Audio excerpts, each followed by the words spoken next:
പുറത്ത് സന്ധ്യ മയങ്ങുകയാണ്. ഉമ്മറത്തെ ചാരുകസേരയിൽ ഗൗരവഭാവത്തിൽ ഭാരതിയമ്മ ഇരിക്കുന്നുണ്ട്.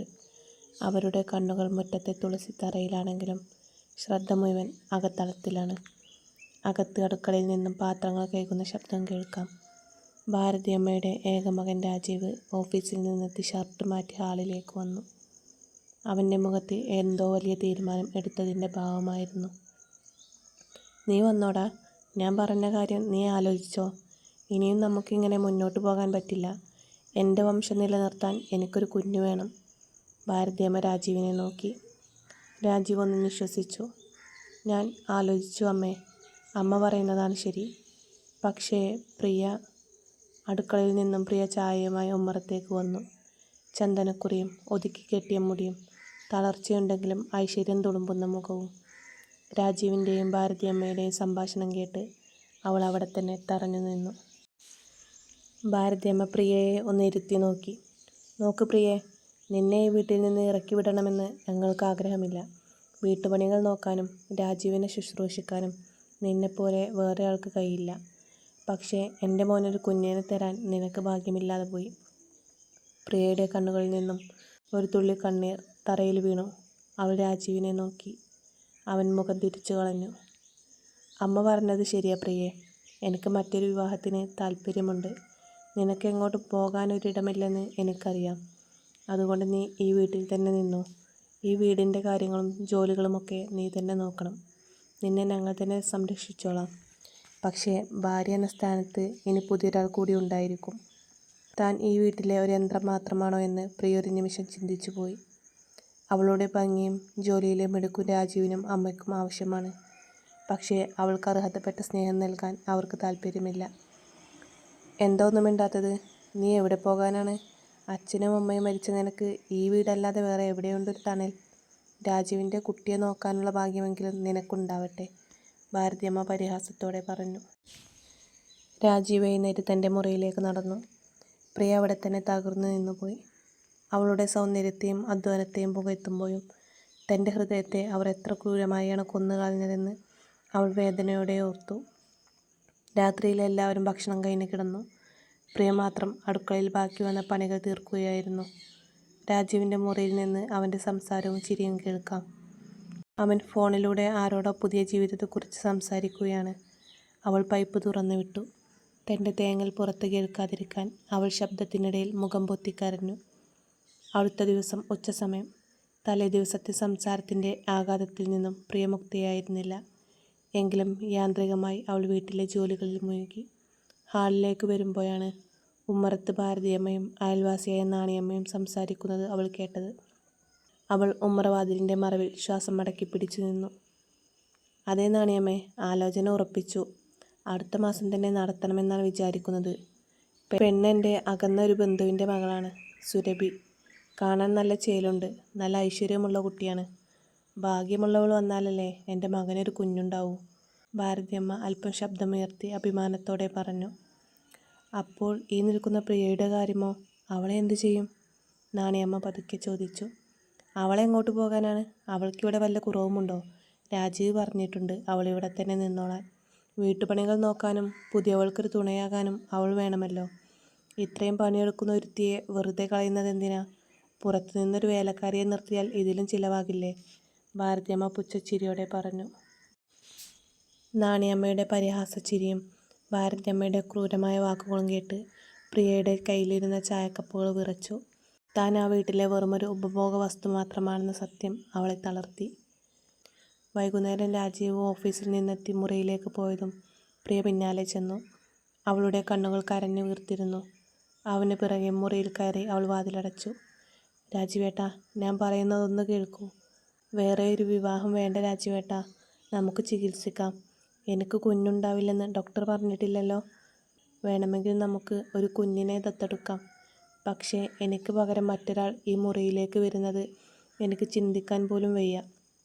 രാജീവ് അവളുടെ വാക്കുകൾ ശ്രദ്ധിക്കാതെ ഷർട്ടിൻ്റെ ബട്ടണുകൾ അഴിച്ചുകൊണ്ടിരുന്നു. പ്രിയ ഓടിച്ചെന്ന് അവൻ്റെ കാൽക്കൽ വീണു. "അരുത് രാജീവേട്ടാ, എന്നെ ഇങ്ങനെ തരം താഴ്ത്തരുത്. ജോലിക്കാരിയായി ഈ വീട്ടിൽ നിൽക്കാൻ എനിക്ക് കഴിയില്ല. ഞാൻ നിങ്ങളെ അത്രയ്ക്ക് സ്നേഹിക്കുന്നുണ്ട്. എന്നെ ഇങ്ങനെ ശിക്ഷിക്കരുത്." അവൾ അവൻ്റെ കാലുകൾ കെട്ടിപ്പിടിച്ച് തേങ്ങിക്കൊണ്ട് പറഞ്ഞു. മതി, നിർത്ത് പ്രിയേ. നിന്റെ ഈ കരച്ചിൽ എനിക്ക് മടുത്തു. ചികിത്സിച്ച് മടുത്തു ഞാൻ. എനിക്കെൻ്റെ ചോരയിലുള്ള ഒരു കുഞ്ഞിനെ വേണം.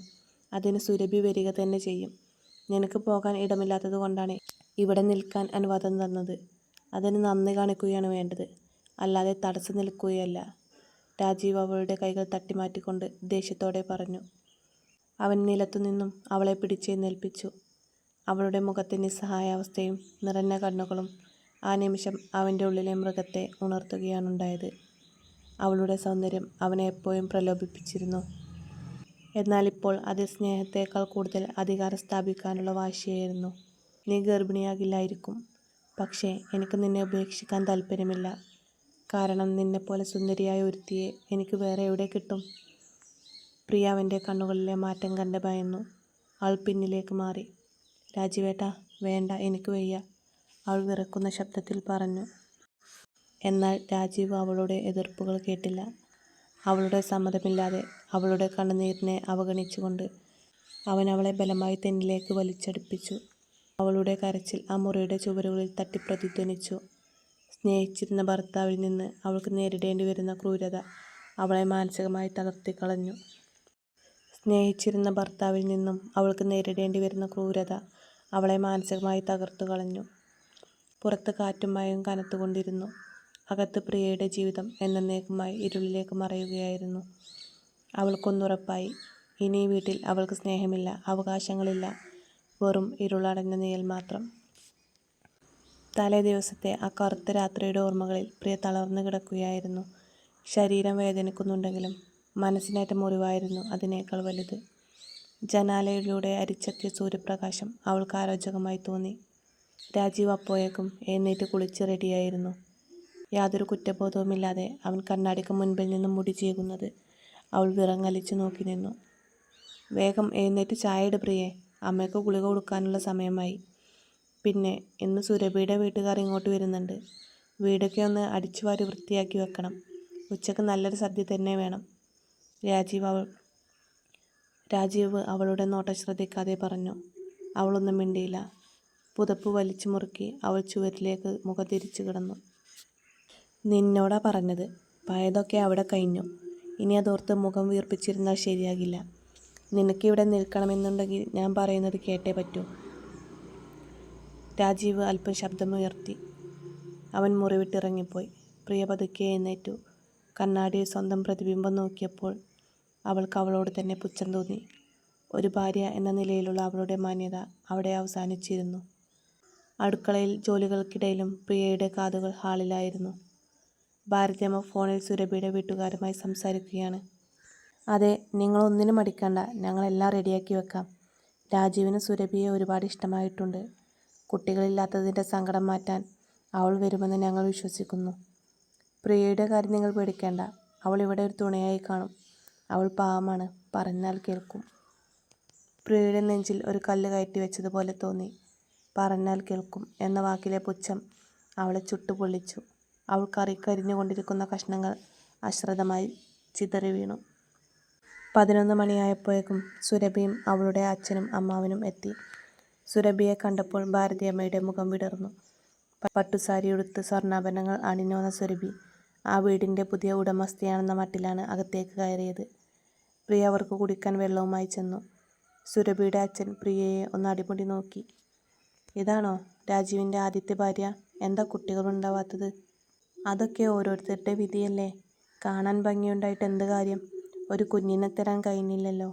അതുകൊണ്ട് അവൾ ഇവിടെ ഒരു സഹായത്തിന് നിൽക്കട്ടെ എന്ന് ഞങ്ങൾ തീരുമാനിച്ചു. നിങ്ങൾക്കൊന്നും വിരോധമില്ലല്ലോ? സുരഭിയുടെ നോട്ടം പ്രിയയുടെ മേൽ തറഞ്ഞു നിന്നു.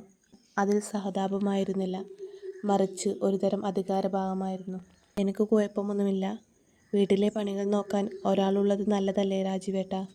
എനിക്കധികം പണിയൊന്നും ശീലമില്ല. സുരഭി രാജീവിനെ നോക്കി പുഞ്ചിരിച്ചു. രാജീവ് അവളെ നോക്കി അനുഭാവപൂർവ്വം ചിരിച്ചു. ആ ചിരി പ്രിയയുടെ ഉള്ളിലെ അവശേഷിച്ച പ്രതീക്ഷകളെയും കരിച്ചു കളഞ്ഞു. അവൾ തല താഴ്ത്തി അടുക്കളയിലേക്ക് നടന്നു. സദ്യ വിളമ്പുന്നതിനിടയിൽ പ്രിയയുടെ കൈകൾ വിറയ്ക്കുന്നുണ്ടായിരുന്നു.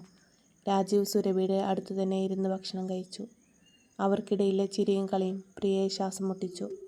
ഇതിൽ മധുരം കുറച്ച് കുറവാണോ എന്നെനിക്ക് സംശയം. അടുത്ത തവണ ഞാൻ ഉണ്ടാക്കുമ്പോൾ ശ്രദ്ധിക്കാം. അവൾ വിളമ്പിക്കൊടുത്ത പായസം കുടിക്കുന്നതിനിടയിൽ സുരഭി പറഞ്ഞു. ഭാരതിയമ്മ അത് കേട്ട് തലയാട്ടി. അതേ മോളെ, ഇനി ഈ അടുക്കളയുടെ ചുമതല നിനക്കാണല്ലോ. ഭക്ഷണം കഴിഞ്ഞ് എല്ലാവരും പോയി കഴിഞ്ഞപ്പോൾ രാജീവ് പ്രിയയുടെ അടുത്തേക്ക് വന്നു. കണ്ടോ സുരഭി എത്ര പാവമാണെന്ന്. നിനക്ക് അവളോട് അസൂയ തോന്നേണ്ട കാര്യമില്ല. നീ നിന്റെ പണി മര്യാദയ്ക്ക് എടുത്താൽ മതി. പ്രിയ ഒന്നും മിണ്ടിയില്ല. തൻ്റെ ജീവിതം ഒരു വലിയ ശൂന്യതയിലേക്ക് വീഴുകയാണെന്ന് അവൾ തിരിച്ചറിഞ്ഞു. രാത്രിയുടെ നിശബ്ദതയിൽ അവൾ വീണ്ടും ആ തടവറയിൽ തനിച്ചായി. പക്ഷേ ഇത്തവണ അവൾ കരഞ്ഞില്ല. അവളുടെ കണ്ണീർ വറ്റിപ്പോയിരുന്നു.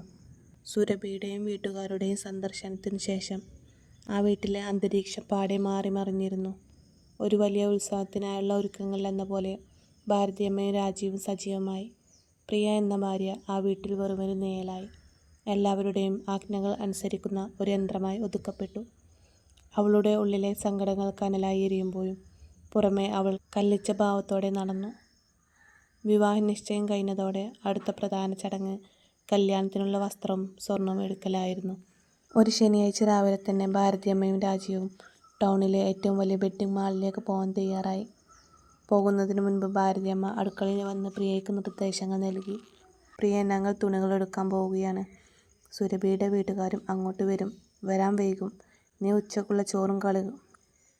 ഉച്ചക്കുള്ള ചോറും കറികളും ഉണ്ടാക്കി വെക്കണം. പിന്നെ രാജീവിൻ്റെ മുറിയിലെ പഴയ കർട്ടനുകളും ബെഡ്ഷീറ്റുമൊക്കെ മാറ്റി പുതിയത് വിരിക്കണം. അടുത്ത മാസം അവൾ കയറി വരേണ്ട മുറിയല്ലേ, അതുകൊണ്ട് എല്ലാം വൃത്തിയായി കിടക്കണം, കേട്ടല്ലോ. ഭാരതിയമ്മയുടെ വാക്കുകൾ പ്രിയയുടെ നെഞ്ചിൽ കൂരമ്പ് പോലെ തറച്ചു. താൻ ജീവിച്ച തൻ്റെ പ്രണയത്തിനും കണ്ണീരിനും സാക്ഷിയായ ആ മുറി മറ്റൊരുവൾക്കായി താൻ ഒരുക്കേണ്ടി വരുമെന്ന് അവൾ സ്വപ്നത്തിൽ പോലും കരുതിയിരുന്നില്ല. അവൾ പതിയെ തലയാട്ടി. ടൗണിലെ വമ്പൻ ടെക്സ്റ്റൈൽസ് മാളിൽ രാജീവും ഭാരതിയമ്മയും എത്തിയപ്പോഴേക്കും സുരഭിയും കുടുംബവും അവിടെ എത്തിയിരുന്നു. മാളിലെത്തിയതും സുരഭിയെ കണ്ടതും രാജീവിൻ്റെ മുഖം ആവേശം കൊണ്ട് തിളങ്ങി. കാഞ്ചീപുരം പട്ടുസാരികളുടെ സെക്ഷനിലേക്കാണ് അവർ ആദ്യം പോയത്. വില കൂടിയ പട്ടുസാരികൾ ഓരോന്നായി ജീവനക്കാർ അവരുടെ മുൻപിൽ നിവർത്തിയിട്ടു. സുരഭിയുടെ കണ്ണുകൾ ലക്ഷങ്ങൾ വിലമതിക്കുന്ന സാരികളിൽ ഉടക്കി നിന്നു. രാജീവേട്ടാ, ഈ മെറൂൺ കളർ എങ്ങനെയുണ്ട്? അതോ ഈ സിന്ദൂര ചുവപ്പ് വേണോ? സുരഭി സാരികൾ ഓരോന്നായി തൻ്റെ ശരീരത്തോട് ചേർത്ത് പിടിച്ചുകൊണ്ട് ചോദിച്ചു. നിനക്ക് ഈ സിന്ദൂര ചുവപ്പാണ് കൂടുതൽ ചേരുന്നത് സുരഭി. നീ ഇത് ഉടുത്തു നിൽക്കുമ്പോൾ കാണാൻ നല്ല ഭംഗിയുണ്ടാവും. രാജീവ് അവളുടെ കണ്ണുകളിലേക്ക് നോക്കി പ്രണയത്തോടെ പറഞ്ഞു. അവരുടെ ചിരിയും മണിമുഴക്കം പോലെയുള്ള സംസാരവും അവിടെ മുഴങ്ങിക്കേട്ടു. സുരഭിക്കായി ലക്ഷങ്ങളുടെ പട്ടുസാരികളും രാജീവിനായി വില കൂടിയ സ്യൂട്ടുകളും അവർ തിരഞ്ഞെടുത്തു. പ്രിയയ്ക്ക് വേണ്ടി ഒരു സാധാരണ കോട്ടൺ സാരി പോലും ആ കൂട്ടത്തിൽ എടുക്കാൻ രാജീവ് ഓർത്തില്ല. അല്ലെങ്കിൽ ഭാരതിയമ്മ അതിന് അനുവദിച്ചില്ല. അതേസമയം വീട്ടിൽ പ്രിയ ഭാരതിയമ്മ പറഞ്ഞ പണികളിൽ മുഴുകിയിരിക്കുകയായിരുന്നു. അവൾ രാജീവിൻ്റെ മുറിയിലേക്ക് നടന്നു. ആ മുറിയുടെ ഓരോ കോണിലും അവളുടെ ഓർമ്മകളുണ്ടായിരുന്നു. അവർ ഒരുമിച്ചിരുന്ന കട്ടിൽ, സംസാരിച്ചിരുന്ന ജനാലപ്പടി എല്ലാം. വിറയ്ക്കുന്ന കൈകളോടെ അവൾ കട്ടിലിലെ പഴയ ബെഡ്ഷീറ്റ് മാറ്റാൻ തുടങ്ങി. ചുവപ്പും ഗോൾഡൻ നിറവുമുള്ള വില കൂടിയ പുതിയ പട്ടു ബെഡ്ഷീറ്റാണ് ഭാരതിയമ്മ വാങ്ങി നൽകിയിരുന്നത്. അത് വിരിക്കുമ്പോൾ അവളുടെ കണ്ണിൽ നിന്നും കണ്ണീർ തുള്ളികൾ ആ പട്ടിന്മേൽ വീണു പടർന്നു. ഭർത്താവിൻ്റെ മണമുള്ള ആ മുറിയിൽ നിന്നും സ്വന്തം സാന്നിധ്യം അവൾ തന്നെ തുടച്ചു മാറ്റുകയായിരുന്നു. ജനാലയിലെ പഴയ നീല കർട്ടനുകൾ മാറ്റി അവൾ പുതിയ ഡിസൈൻ കർട്ടനുകൾ തൂക്കി. മുറി മുഴുവൻ സുരഭിയുടെ വരവിനായി ഒരുങ്ങി നിൽക്കുന്നത് കണ്ടപ്പോൾ പ്രിയക്ക് ശ്വാസം മുട്ടുന്നത് പോലെ തോന്നി. അവൾ നെഞ്ചിൽ കൈവച്ച് കട്ടിലിനരികിൽ തറയിലിരുന്നു. ദിവസങ്ങൾ വേഗത്തിൽ കടന്നുപോയി.